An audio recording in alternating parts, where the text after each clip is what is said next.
kanegosyo, pansin niyo na ba ang biglang pag-init ng panahon? Pero wala raw ang alinsangang yan sa damang init sa Pulilan, Bulacan. Dahil sa coffee shop daw na ito, legit ang nakapapasong init. Dahil sa mga baristang iba ang atake.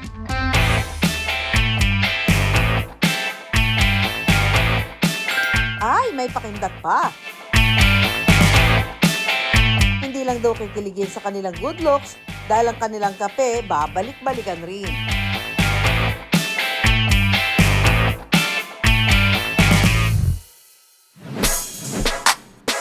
Bukod sa kanilang bestsellers, pinupuntahan daw ang cafe na ito dahil sa kanilang mga barista na lumalaban daw sa face card at pagandahan ng katawan. Ang kanilang pagpapapogi online, suot lang ang apron. Pumatok sa kanilang mga suki. Game sa pagsayaw ang grupo. Pati sa pag-flex at paggawa ng skits. Yung bonus nyo this year is nakadepende sa performance nyo, ha? Ang isa sa kanilang viral video umabot na sa 27 million views. Hindi mag-travel pa Bulacan, makapagkape lang. Kainis, hindi kanto'y barista sa amin. Hindi ako mahilig magkape, pero ngayon, bet ko na. Pero hep mga kanegosyo, bago tumaas ang kilay nyo, ang pagtatopless nila for the content lang. Talagang nakakahiya. Pero nung the start na ginawa namin siya, the start na nag-trending yung videos namin, talagang, ay wow, kumbaga pwede pala to.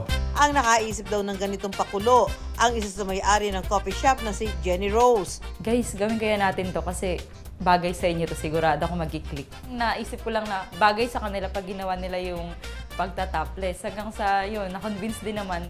Sa dami raw kasi ng kanilang kakumpetensya sa negosyo, kailangang umangat para mapansin ang business. Ang goal namin is ma-build yung curiosity kasi mahirap talaga yung kalaban yung market ngayon eh. Pag na-curious yung tao, pupunta dito para tikman yung kape namin. Tapos sila rin, makita rin sila na, ay, ito pala yung mga nagtatopless sa Facebook. Sakto rin daw na ang may-ari ng coffee shop na sina Xavier at Rainier, pati na rin ang kanilang mga barista ay laman ng male beauty pageants.